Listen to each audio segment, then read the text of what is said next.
Bem, queridos, quando nós preparamos um culto, quando nós preparamos uma liturgia, quando nós pensamos na igreja reunida, nós nunca devemos ter como motivação pessoas. Nós nunca devemos ter como motivação escolher, por exemplo, músicas do gosto do povo. Nós não podemos criar momentos no culto para que possamos acalmar ou agradar o coração de pessoas, para talvez atrair pessoas para a igreja. O objetivo da igreja reunida é adorar ao Senhor. O objetivo da igreja reunida é cultuar o nome do Senhor. E a igreja faz isso quando o Espírito Santo conduz o povo a exaltar a Jesus Cristo. E quando a igreja exalta Jesus Cristo, o Pai é glorificado. E quando nós estamos aqui diante da mesa do Senhor, nós temos a oportunidade de pensar sobre tudo aquilo que o Senhor fez e tem feito na vida e na história do seu povo. E eu convido você, nessa breve reflexão que nós teremos hoje pela manhã e também à noite, se o Senhor permitir, convido você a abrir na Epístola de Paulo aos Romanos, capítulo 8. Romanos, capítulo 8, um texto muito conhecido. Nós vamos ler dos versículos 28 a 30. Porém, nós vamos hoje percorrer por outros textos das Escrituras, principalmente Antigo Testamento, para nós entendermos melhor o que Paulo quis dizer aqui neste texto tão conhecido da igreja, tão memorizado, mas muitas vezes pouco compreendido do povo de Deus. Romanos 8, nós vamos ler de 28 a 30. Diz assim a palavra do Senhor. Eu vou esperar um pouco, os irmãos ainda estão folheando, né?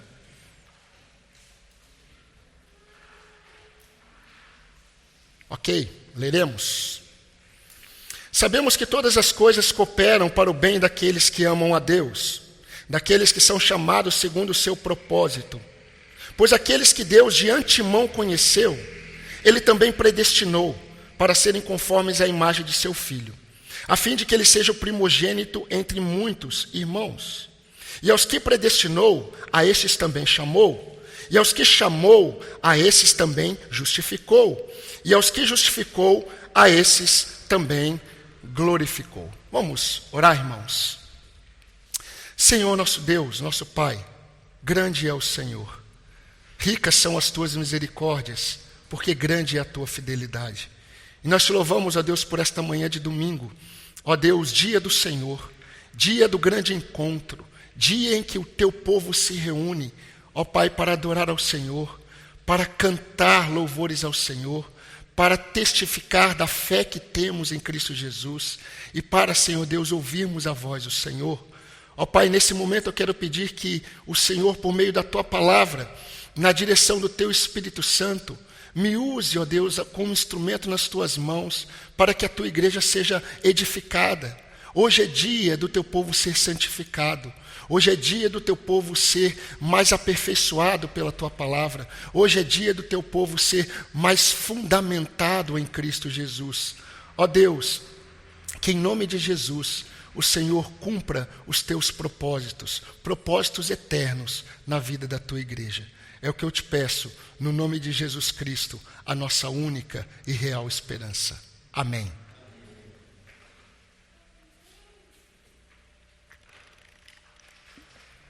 Irmãos, percebam que o apóstolo Paulo, ele termina esse texto falando da glorificação da igreja. Só que a forma como Paulo ele termina esse texto, ele já termina com uma afirmação de algo que aparentemente já aconteceu. Ele falando sobre a forma como o Senhor salvou a igreja, a forma como o Senhor salva as pessoas, a forma como o Senhor transforma a vida do homem, ela tem um exercer de Deus, que nós percebemos algumas situações que são imediatas, outras, de certa forma, se tornam um processo como a santificação. Porém, o apóstolo Paulo, ele termina esse texto dizendo que os crentes que foram eleitos, predestinados, chamados, justificados, eles também foram glorificados. Aí uma questão, porque na nossa perspectiva nós ainda não fomos glorificados, mas como eu disse, na nossa perspectiva. Porque, queridos, o Senhor já nos vê glorificado diante dele, independente da nossa capacidade de responder de forma positiva aos seus preceitos. Quando o Senhor olha para os seus servos neste mundo, ele sabe que eles ainda não estão glorificados. Isso faz parte do término da nossa salvação plena. Por isso que Paulo, quando escreve aos Filipenses, diz que nós devemos desenvolver a nossa salvação com temor e tremor, porque a nossa salvação ainda não está completa. A salvação da igreja estará completa quando Cristo glorificar os seus santos. Mas Paulo diz que já glorificou, porque o Senhor já nos contempla desse jeito. E o que Paulo está contemplando neste texto, meus irmãos, e expondo, é a realidade da nossa redenção plena, desde a eleição e predestinação dos salvos até a glorificação.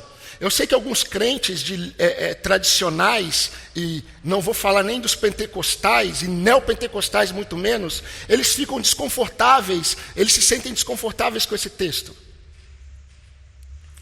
Quando Paulo expõe esse texto, na mente do apóstolo Paulo está muito claro a redenção plena da igreja. A redenção da igreja, ela inicia com Deus e ela termina em Deus, numa ação única e plena de Deus, e finaliza com uma intervenção plena do Senhor. E observando, queridos, o livro de Lamentações de Jeremias, que nós olhamos domingo passado, nós vimos que a memória da alma que lamenta, ela está fundamentada na fidelidade de Deus. Jeremias, ele fala das misericórdias do Senhor, mas nós vimos que o coração dele estava na fidelidade de Deus. Jeremias, ele esperava nas promessas de Deus, assim como muitos apóstolos do Antigo Testamento. E por esperar na fidelidade de Deus, por ter essa esperança como âncora da alma em um Deus que não pode mudar, nós também experimentamos as misericórdias do Senhor. Por causa da fidelidade de Deus, as misericórdias do Senhor são a causa de sermos preservados. Ou seja, são as misericórdias do Senhor que não deixam que sejamos consumidos, destruídos. As misericórdias do Senhor, elas são infindáveis, elas não têm fim. Nós vimos isso domingo passado. E elas são renováveis. E o que isso significa? Elas se renovam a cada manhã. Mas as misericórdias do Senhor sobre o seu povo, na verdade, são frutos da sua fidelidade. Ele é fiel. Esta semana, quinta-feira, por volta das 7 da manhã, eu estava vindo para esse lado aqui da Iba, e estava um tempo meio fechado, e um solzinho muito claro, e de repente eu vi na minha frente um arco-íris, um belo arco-íris, um arco-íris como eu há muito tempo não vejo. Aquele arco-íris que você parece que vê o início e vê o fim. E quando eu vi aquele arco-íris na minha frente, eu falei: Senhor, o Senhor é fiel. Porque esse arco-íris me leva a Gênesis 19, quando o Senhor prometeu que nunca mais a terra seria julgada por meio de água. Isso é uma aliança, uma promessa que o Senhor fez a toda criatura. Isso tem a ver com a fidelidade de Deus. Quando nós olhamos o arco-íris, você precisa se lembrar de um Deus que é fiel. Ele cumpre as suas promessas. E, meus irmãos, é a nossa confiança na fidelidade de Deus que nos traz esperança de um futuro certo em suas mãos. Isso precisa estar claro para nós. E nós podemos ver que a fidelidade de Deus, que sempre cumpre o que diz, ela estava de forma muito clara na mente de Jeremias. Ela estava de forma muito clara na mente dos profetas. E Jeremias, por confiar na fidelidade de Deus, ele cria em uma restauração futura. Os profetas do Antigo Testamento, quando eles pregavam sobre a restauração, eles estavam fundamentados na fidelidade de Deus, por isso que eles podiam confiar nas promessas, mas eles criam em uma restauração próxima de Israel, mas também criam em uma restauração futura. O que eles não conheciam é o mistério oculto. Havia um mistério oculto que os profetas nunca tiveram conhecimento. Eles pregavam sobre uma restauração futura, eles esperavam as promessas de uma restauração futura, mas eles não tinham noção do que era o mistério oculto. E meus irmãos, esse texto que antecede o texto que nós lemos, ele diz, Paulo mostra que a criação, ela geme. Toda a criação geme, aguardando a redenção dos filhos de Deus. E Daniel, quando leu o profeta Jeremias, Daniel também vivia na expectativa de uma restauração futura. Não apenas uma restauração próxima de Israel.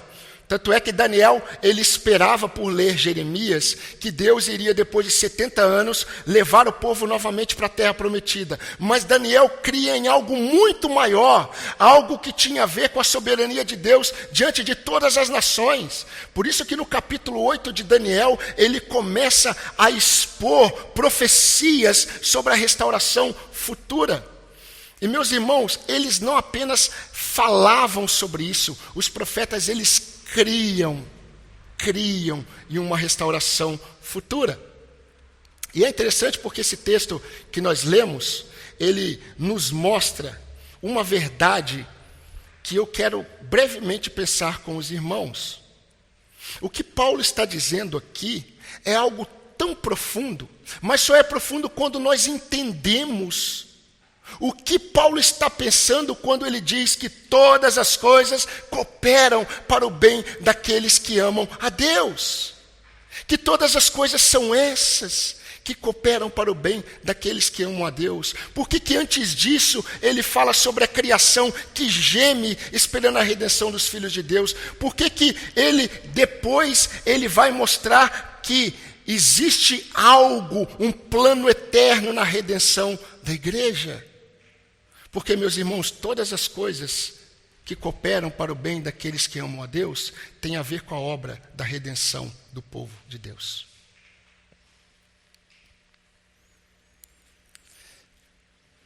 Aliás, nós precisamos observar alguns textos das Escrituras. E eu convido você, naquele formato de escola bíblica, que eu estou com muita saudade, não é? Mas nós vamos ler alguns textos. Então eu convido você a abrir a sua Bíblia no profeta Jeremias. Eu não vou nem mencionar o profeta Isaías, porque senão a gente teria que ficar aqui, eu acho que um bom tempo, só pensando no que Isaías cria sobre restauração futura. Mas vamos partir de Jeremias. Jeremias capítulo 30, 33 e 34.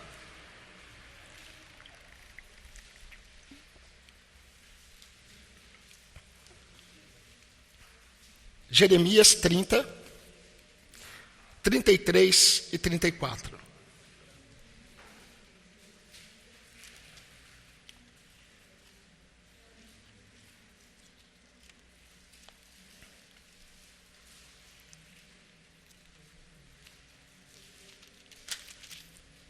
Perdão, irmãos, 31. Jeremias 31. Jeremias 31. E olha que eu olhei esse texto 3 vezes, para ver se estava certo, e estava. Estava. Jeremias 31, 33, 34. Diz assim: porque esta é a aliança que farei com a casa de Israel, depois daqueles dias, diz o Senhor. Preste atenção. Jeremias escreveu esse texto aqui antes dele escrever Lamentações de Jeremias. E continua o texto: na mente lhes imprimirei as minhas leis, também no seu coração as inscreverei. Eu serei o Deus deles, e eles serão o meu povo. Não ensinará jamais cada um ao seu próximo, nem cada um ao seu irmão, dizendo: conheça o Senhor, porque todos me conhecerão, desde o menor até o maior deles, diz o Senhor. Pois perdoarei as suas iniquidades e dos seus pecados jamais me lembrarei. Agora vamos para o profeta Ezequiel. Ezequiel 36, 26 e 27.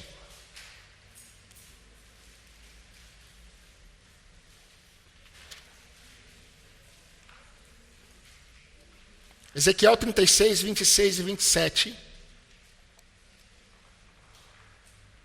É um pouquinho mais para frente de Jeremias. Diz assim: eu lhes darei um coração novo, e porei dentro de vocês um espírito novo.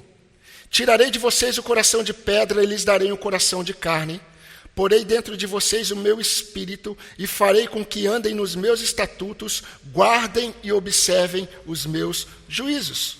Vamos pular para o capítulo 37 de Ezequiel, versículos 24 e 25.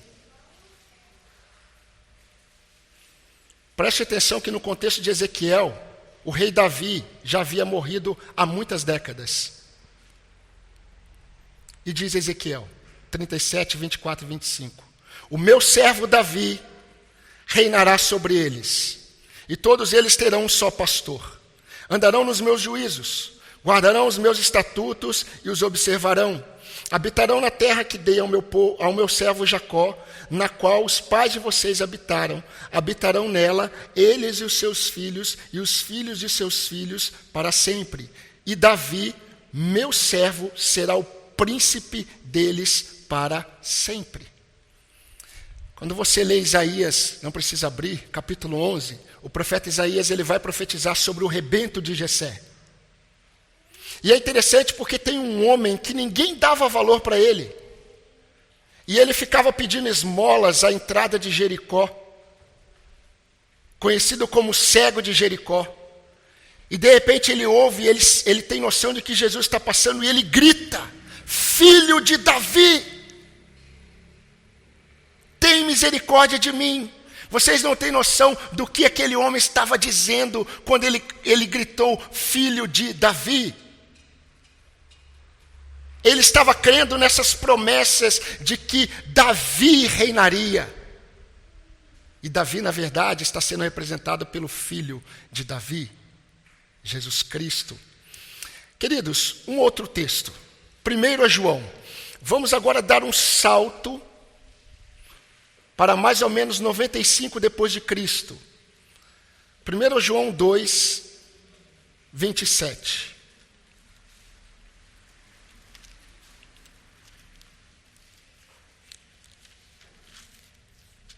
Eu vou pedir que o nosso irmão Eduardo, por favor, leia para nós, Eduardo, esse texto.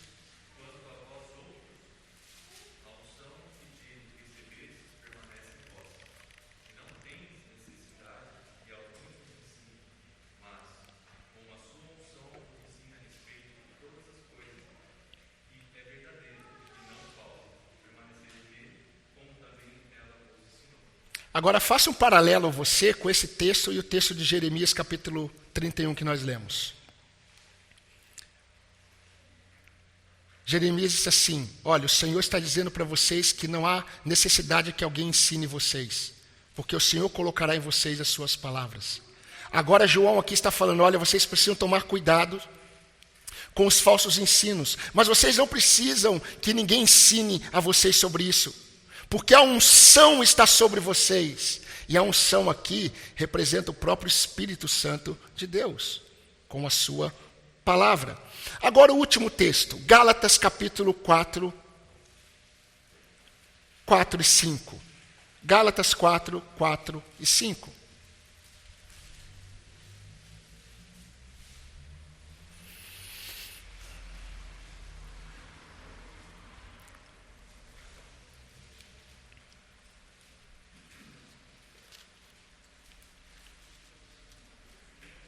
Pedir que a irmã Tânia, por favor, leia para nós esse texto.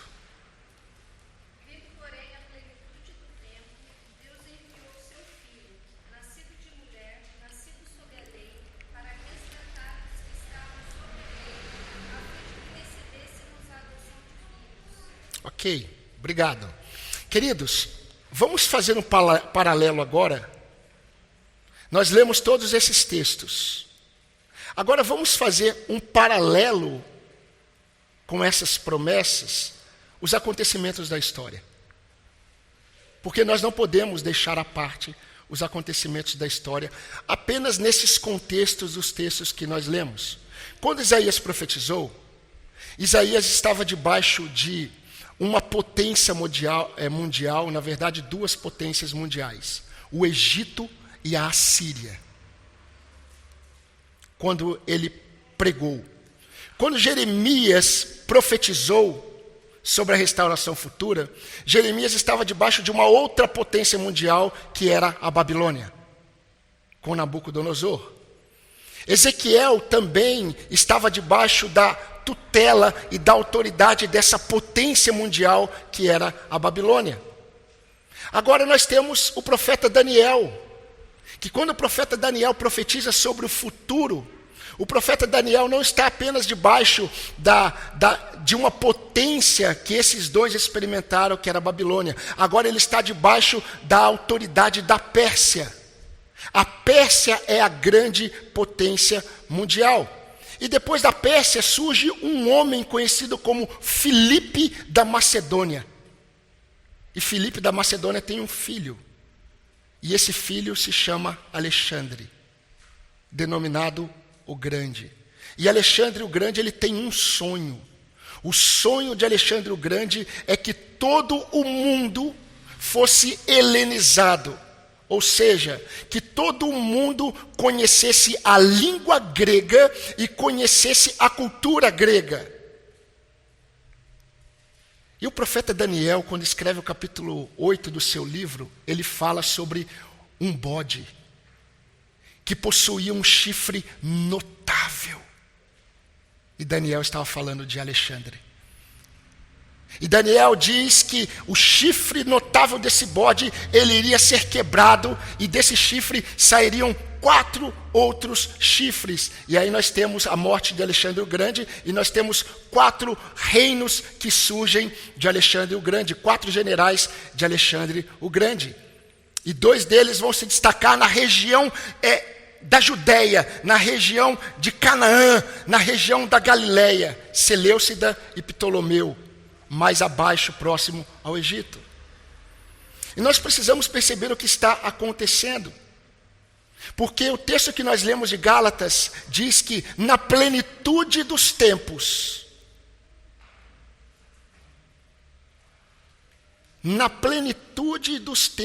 nasceu um bebê. E esse bebê nasceu debaixo da maior potência mundial conhecida de todos os tempos antigos, Roma. E eu acho muito interessante essas coisas, porque Roma adotou um sistema de punição, mas não era muito praticado por Roma, no contexto que era praticado antes por Alexandre o Grande, que é a crucificação.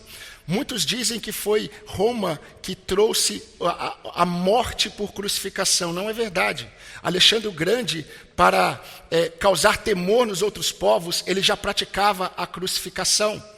Mas Roma, ele adota esse estilo de morte, de punição, porque Roma tem o desejo de punir apenas aqueles que se levantam contra Roma dessa forma. Nenhum romano poderia ser crucificado. E de repente, Jesus está diante do homem que representa a maior potência de todos os tempos, na Judéia, Pilatos. E Pilatos diz assim para Jesus. Eu acho muito interessante esse diálogo de Jesus com Pilatos.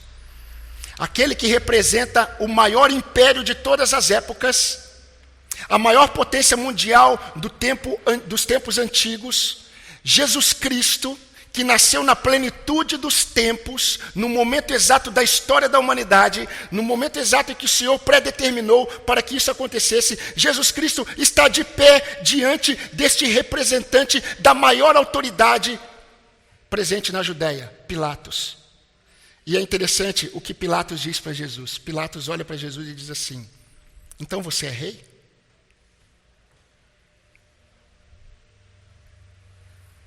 E Jesus responde para Pilatos: tu dizes que eu sou o rei. Eu para isso nasci. Para isso eu vim ao mundo, a fim de dar testemunho da verdade. E todos aqueles que são da verdade ouvem a minha voz. E aí Pilatos vai perguntar: o que é a verdade? Significa que ele não é da verdade. Porque o que Jesus vai dizer é o seguinte: todos aqueles que são da verdade ouvem a minha voz. Mas eu vim para isso. Eu nasci para isso. Para dar testemunho da verdade. Para que todo aquele que é da verdade ouça a minha voz. E o que é interessante nisso? Interessante, meus irmãos, é que Roma, na figura de Pilatos, Roma não viu nenhum mal em Jesus. Sendo representado por Pilatos, Roma reconheceu que não havia nada em Jesus que poderia condená-lo à crucificação. A pergunta que não cala é: por que Pilatos então permitiu que Jesus fosse crucificado? Porque só ele tinha autoridade diante dos homens para crucificar alguém ali. Por que Pilatos permitiu, se ele viu, depois dessa declaração de Jesus, ele viu: olha, eu não vejo nada nele. Interessante, foi logo depois que Jesus falou assim: olha, eu para isso eu vim a esse mundo, eu nasci para isso, para dar testemunho da verdade, e todos os que são da verdade ouvem a minha voz. Isso está lá em João 18:37. Logo depois disso, Pilatos ele olha para os fariseus e diz assim: eu não vejo mal nenhum desse homem, mas eu tenho uma prática, eu solto um malfeitor, e vocês podem escolher. Meus irmãos, para muitos, Pilatos, ele permitiu que Jesus Cristo fosse crucificado, porque a questão era 100% política. As razões eram 100% políticas. Mas a questão é que, independente das razões políticas de Pilatos, porque ele queria realmente preservar a paz, e ele tinha medo que se levantasse uma rebelião ali na região da Judéia, e ele seria punido. Mesmo que as motivações e as razões dele fossem políticas, as razões eram 100% parte do plano eterno de Deus. 100% parte do plano eterno de Deus. Detalhe, profetizado e esperado pelos profetas. Por que Pilatos permitiu, então, se ele viu que Jesus Cristo não era culpado? Porque, meus irmãos, algo precisava acontecer, que estava profetizado. Os profetas haviam falado.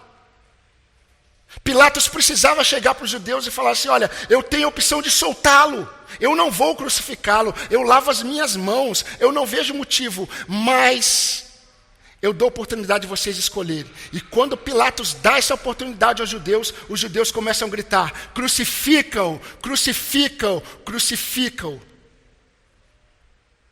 Meus irmãos, há mais de 700 anos atrás, já estava profetizado e escrito que ele tinha que ser rejeitado pelos seus.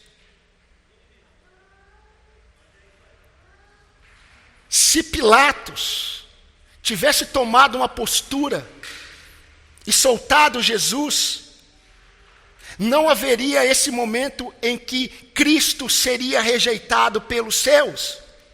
E já estava escrito que ele seria rejeitado pelos seus. Isaías, ele pregou há muito tempo atrás, e eu quero apenas ler para os irmãos o que ele pregou. Deus falando por meio de Isaías: fui achado pelos que nunca me procuravam, revelei-me aos que não perguntavam por mim. Sabe quem são esses? Todos nós. Todos nós que estamos aqui. Nós somos estes que Deus lá por meio de Isaías disse: olha, eu serei achado por aqueles que nunca perguntaram por mim. Nunca. Meus irmãos, quando nós lemos João, capítulo 1, 11 e 13, diz assim: ele veio para os seus, texto conhecido da igreja, mas os seus não o receberam. Mas a todos quantos o receberam, deu-lhes o poder de serem feitos filhos de Deus, os quais não nasceram do sangue, nem da vontade da carne, nem da vontade do homem, mas de Deus. Os quais não nasceram da vontade da carne, nem da vontade de homem algum, mas nasceram da vontade de Deus. E quando nós lemos Efésios, eu estou muito motivado, nós com os jovens, nós estamos iniciando o estudo aos Efésios, e eu estou muito motivado por causa da profundidade dessa epístola. E quando Paulo escreve aos Efésios, Paulo diz assim no capítulo 2, 12 e 13: naquele tempo, vocês estavam sem Cristo, vocês estavam separados da comunidade de Israel, e estranhos às alianças das promessas, ou da promessa. Vocês não tinham esperança, vocês não tinham Deus no mundo, mas agora em Cristo Jesus, vocês foram aproximados pelo sangue de Cristo. Paulo, quando escreve aos Colossenses, capítulo 1, versículo 26, ele vai dizer que tinha um mistério oculto que foi revelado. Quando ele escreve no capítulo 3 de Efésios, ele vai dizer que o mistério oculto que foi revelado é Cristo nos gentios. Por que um mistério oculto? Porque o povo do Antigo Testamento, os profetas do Antigo Testamento, eles nunca imaginariam que a redenção plena, na perspectiva de Deus, tinha a ver com um povo que tinha judeus e gentios. Por isso que o mistério que estava oculto, que é Cristo nos gentios, foi revelado. Foi revelado a vocês, Efésios. Foi revelado à igreja. E meus irmãos, o que isso tem a ver com o lamento de Jeremias? Quando Jeremias, ele escreveu o seu lamento, e quando Jeremias, ele esperava a restauração futura da parte de Deus, ele estava confiando plenamente na fidelidade de Deus. Ele sabia que Deus no futuro traria a restauração ao seu povo. Porém, de acordo com o autor de Hebreus, capítulo 1, versículo 1 até o versículo 3, eles olhavam para essas promessas, eles esperavam essas promessas, mas fomos nós, a igreja de Cristo, que experimentou a restauração pregada desde o Éden. O evangelho, ele foi pregado, pré-anunciado em Gênesis 3,15.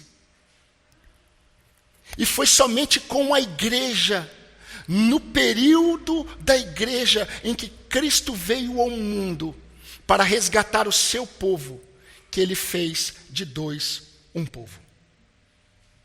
Isso nós temos lá em Efésios capítulo 2.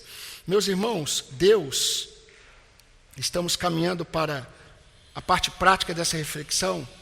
Quando nós observamos Deus como Senhor da história, nós podemos perceber que o Senhor, ele conduziu toda a história para a plenitude dos tempos.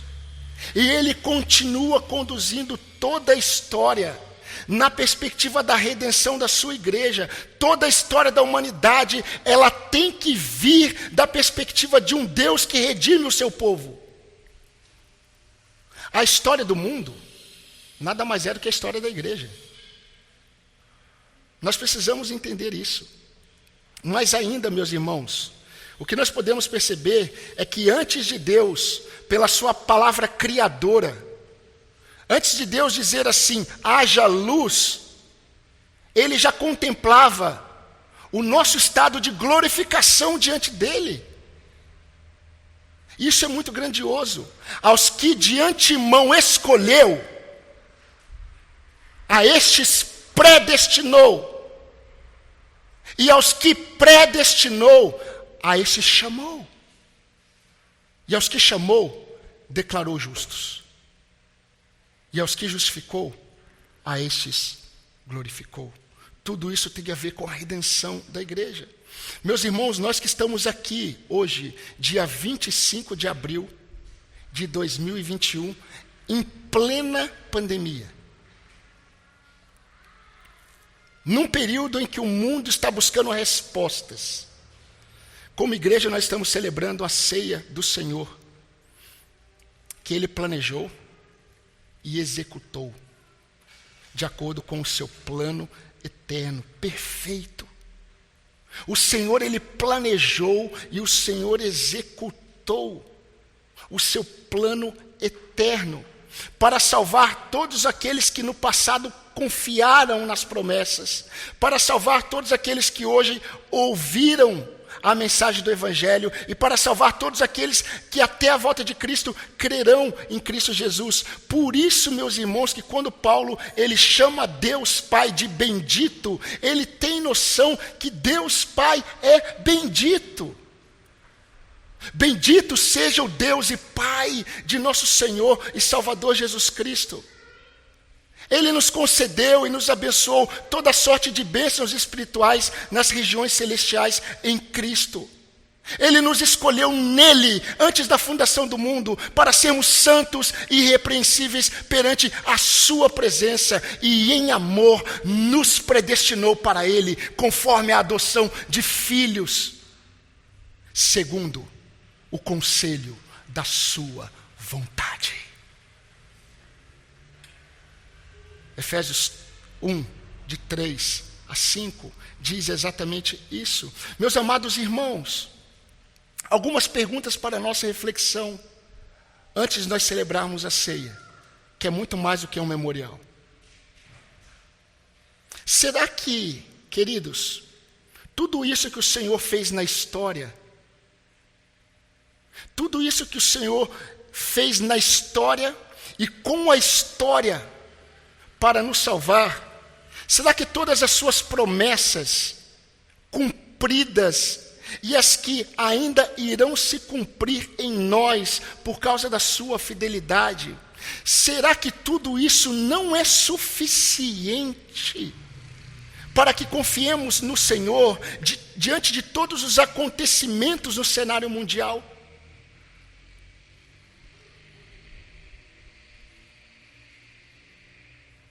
Eu não vou falar nem do contexto da sua história. Se o Senhor preparou toda a história para que na plenitude dos tempos, o Rei dos Reis estivesse diante da maior autoridade terrena daquele período, e o Rei dos Reis ouve daquele rei o seguinte: você é rei?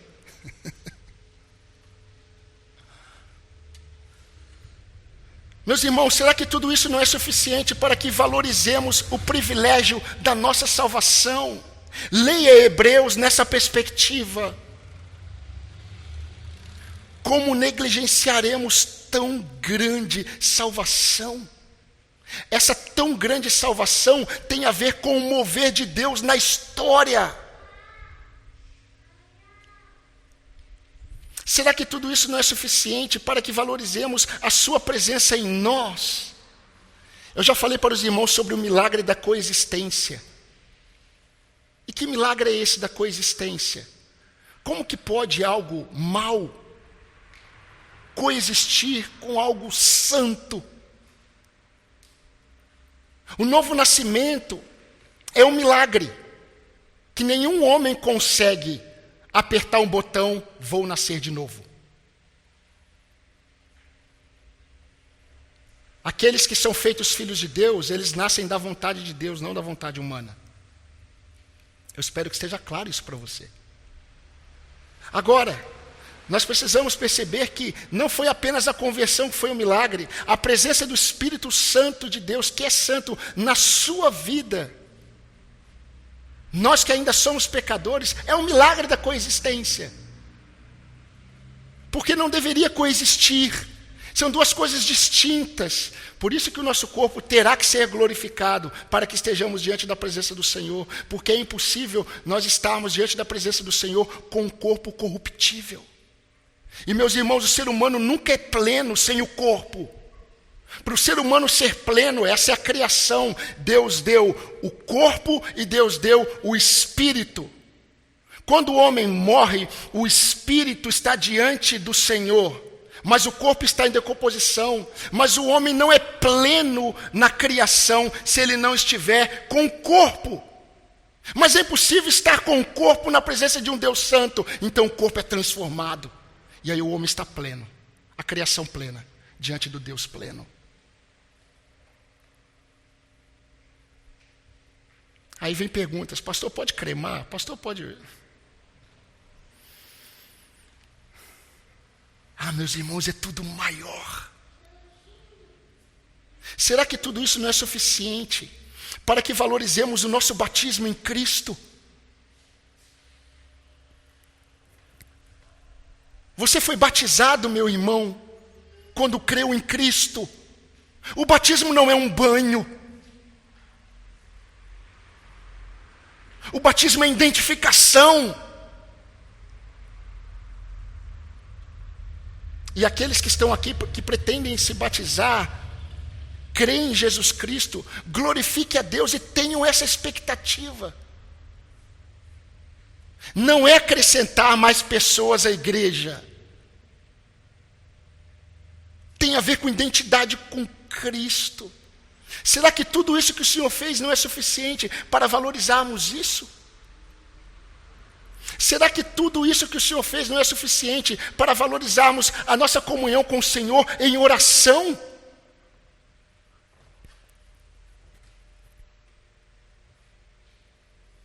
É peso oração? Não é. A oração deveria ser um privilégio. O Senhor moveu céus e terra. O Senhor moveu a história. E meus irmãos, continua movendo. A história continua seguindo o pleno curso da vontade de Deus. Mas você precisa entender que você não é apenas mais um ser neste mundo. Se você foi salvo por Cristo, creia nesse privilégio. Será que tudo isso não é suficiente para que nós não valorizemos a nossa luta diária contra o pecado que tenazmente nos assedia? Meu querido irmão, o pecado da ira não é mais um pecadinho, é pecado contra o Senhor. Aquele pecado que você fala assim: não, esse daqui não tem tanto problema. Todo pecado é ofensivo a Deus. E nós precisamos valorizar a nossa luta diária, porque um dia essa luta vai acabar. Nós não precisaremos ficar mais envergonhados diante do Senhor depois de pecarmos contra Ele.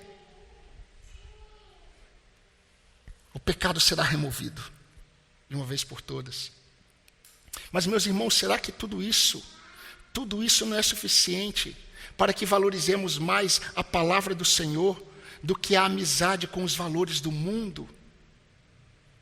Meus irmãos, o mundo, ele sempre vai dizer coisas para você, para que você valorize você como aquele que é capaz. Quando Sócrates disse aquela frase: conheça-te a ti mesmo, pautado no culto a Apolo, aquele deus grego, os homens continuam reproduzindo isso. Psicólogos cristãos continuam reproduzindo isso. Crentes continuam reproduzindo isso. Quanto mais eu conheço a mim mesmo, mais feliz eu sou. A resposta não está em você. Você quer conhecer você mesmo? Conheça o seu Deus, que Ele vai revelar quem você é.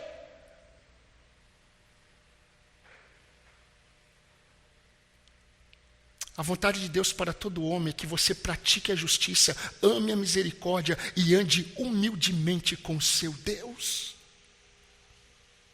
Que aí você vai conhecer você. E sabe qual a conclusão que você vai ter? É a continuação do texto de Jeremias 31 que eu não li. Vocês sentirão nojo de vocês. Por causa da iniquidade de vocês, vocês sentirão nojo. Mas a minha palavra estará em vocês. Ninguém vai precisar dizer, conheça o Senhor, porque vocês conhecerão o Senhor. É esse tempo, meus queridos. Será que nós precisamos de mais para que nós valorizemos o que Deus valoriza? O nosso cônjuge? O seu cônjuge não é uma pedra de tropeço na sua história. O seu cônjuge é a bênção de Deus para te santificar. Ninguém melhor que o seu cônjuge para revelar quem você é.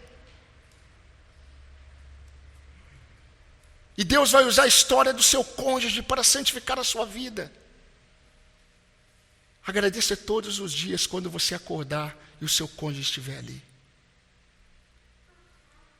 Por isso que a Bíblia nos ensina, homens, ame as suas esposas como eu amo a igreja. Eu dei a minha vida por ela, eu a santifico. Mulheres, sirvam seus maridos como se fosse o Senhor. Essa é a ideia de submissão bíblica, meus irmãos. Não é aquela ideia de submissão, vai comprar o leite, leite tal. E se você comprar um outro leite, nós vamos conversar. Eu preciso ir, porque se eu não for, eu não serei submissa ao meu marido. Nada disso. A perspectiva bíblica é assim como nós servimos ao Senhor. As esposas devem servir aos seus maridos. E se os maridos amam as esposas, eles não vão servir as suas esposas. Mas, meus irmãos, nós precisamos valorizar o que Deus valoriza. Os nossos filhos. Os filhos precisam ser valorizados como bênçãos de Deus. Mãe, o seu filho não é o seu ídolo.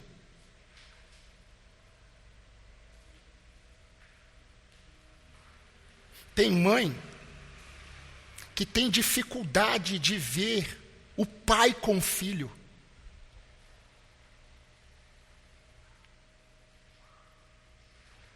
Porque ela idolatra tanto o seu filho, que ela precisa ser a única, a melhor proteção, a mais querida, a mais desejada. Minha irmã, o seu filho não é o seu ídolo. Não deveria ser. Os filhos são bênçãos do Senhor. Você sabia, você que é mãe, você que vai ser, nós temos aqui 3 irmãs que serão mães. Vocês sabiam que os filhos de vocês estão para nascer? Vocês sabiam que as mães que estão aqui presentes, os filhos de vocês foram dados a vocês para santificar vocês? Pais, para santificar vocês. Deus não deu a vocês os seus filhos para vocês criarem para o mundo. Deus deu a vocês filhos para que vocês sejam santificados na paternidade, na maternidade e glorifiquem a Deus na criação dos seus filhos. Você não consegue proteger os seus filhos como Deus. Eu estava vendo um tempo atrás o pastor Wallace, tempo atrás, uns 4 anos. E ele disse, meus irmãos, eu sou do tempo que a minha mãe... Eu achei muito interessante essa ilustração. Ele falou, eu sou do tempo em que a minha mãe, quando eu ia para algum lugar, não tinha celular para mandar o WhatsApp, cheguei bem. E a minha mãe orava. Ela dobrava o joelho e orava. Hoje, para que oração? Tem o WhatsApp. Tem o celular. Você consegue identificar onde a pessoa está andando. A tecnologia é uma bênção, desde que ela não afaste você do seu Deus. Queridos, nós precisamos valorizar o que Deus valoriza, os nossos irmãos em Cristo. A ceia, ela deve ser celebrada no contexto da igreja. Por isso que o apóstolo Paulo, para curar uma divisão da igreja, ele fala sobre a ceia. Na hora que você for participar da ceia, apenas para reforçar, porque nós temos pessoas que são novas no nosso templo, apenas para reforçar, no momento da ceia, não é para você apenas fazer um autoexame para avaliar se você está em pecado ou não. Não é para você procurar dignidade em você nunca vai encontrar. O autoexame tem a ver para ver se você está entendendo o que Cristo fez pela sua igreja. Por isso que Paulo antes, no capítulo 11 de Coríntios, ele vai dizer, olha, não desprezem a igreja de Cristo. Não desprezem. Se você come e bebe sem discernir o corpo não é só Jesus Cristo na cruz, o corpo é a igreja. Por isso que tem muitos crentes que estão doentes literalmente, e alguns já morreram. Literalmente. Meus irmãos, crentes na igreja ficam doentes e morrem porque participam da ceia do Senhor de forma profana, porque desprezam os irmãos.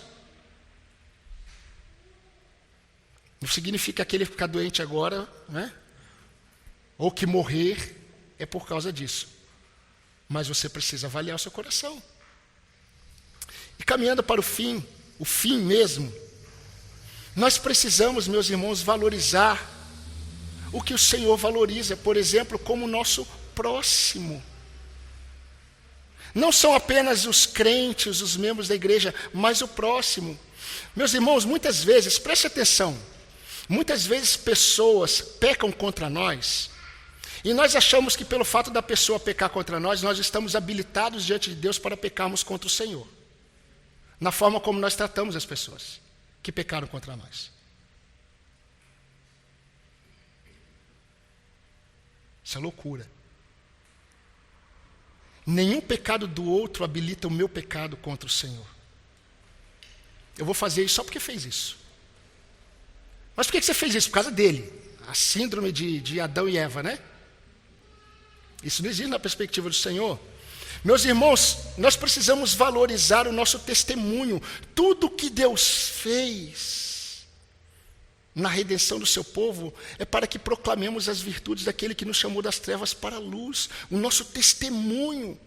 Talvez você esteja andando com pessoas não crentes por muito tempo e há muito tempo você não fala de quem é o seu Senhor, se é que um dia falou.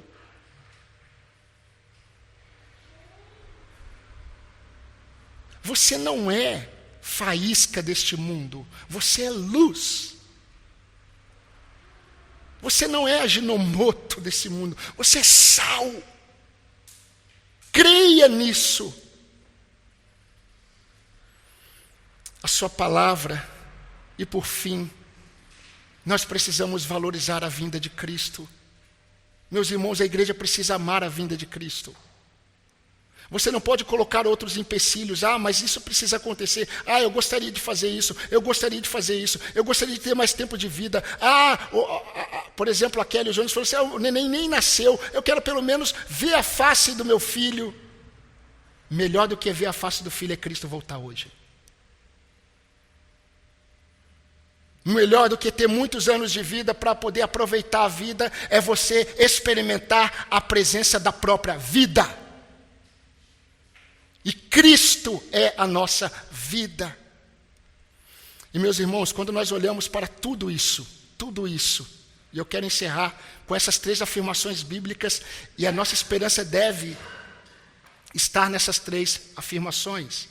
Mas quando nós olhamos para tudo isso que Deus fez, e tudo aquilo que o Senhor ainda fará, pensando em nossa redenção, nós temos que nos apropriar de 3 expressões bíblicas. Uma foi dita no Calvário, quando Jesus entregou o seu Espírito, e você precisa entender isso, quando Jesus diz, está consumado. Está consumado o quê? Tudo. Pai, aqueles que o Senhor de antemão conheceu, aqueles que o Senhor, por conhecer, predestinou, Os que o Senhor predestinou, eles serão chamados. E quando eles forem chamados, eles serão justificados. E Pai, diante da tua presença, eles já estão glorificados. Está consumado. Está consumado. Essa é a primeira expressão. A segunda expressão bíblica, e todas elas vieram da parte do Senhor, é quando o anjo olhou para Maria Madalena, e disse: ele não está mais aqui. Ele ressuscitou.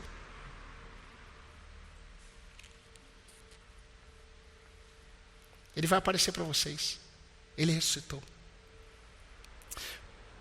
Para dar prova que é Ele mesmo, que Ele morreu e ressuscitou, Ele vai comer com vocês. Espírito não come. Mas para mostrar que é um milagre, Ele é de carne e osso, e Ele vai entrar na casa onde vocês vão estar, a porta estando fechada.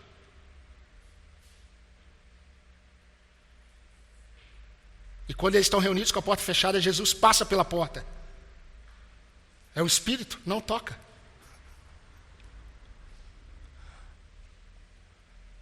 É muito mais profundo. E uma outra expressão, que meus irmãos, essa tem que ficar na nossa mente, é a que Jesus falou para João, no período em que Roma estava matando os crentes. No período em que o último apóstolo vivo, João, estava quase morrendo devido à sua velhice, preso numa ilha de Pátimos, ele vê Jesus. E Jesus olha para ele e diz assim: João, eu sou o Alfa, eu sou o Ômega, eu sou o princípio e eu sou o fim, diz o Senhor Deus, aquele que é, aquele que era e aquele que há de vir, diz o Todo-Poderoso. Isso está lá em Apocalipse 1:8. Agora, meus irmãos, vocês entendem melhor o que Paulo quis dizer. Todas as coisas cooperam para o bem daqueles que amam a Deus. Todas as coisas do passado, todas as coisas do presente, todas as coisas do futuro cooperam para o bem da igreja, para o bem dos salvos. Meus irmãos, a esperança da igreja não está em algo que ela possa fazer para manter-se fiel. A esperança da igreja está em algo que Cristo fez e ainda fará por causa de suas fiéis promessas. Louvado seja o nome do Senhor por isso. Amém, irmãos? Amém. Louvado seja o nome do Senhor. A ceia do Senhor, ela não é apenas um memorial do que Cristo fez. A ceia aponta para a nossa plena redenção em Cristo Jesus.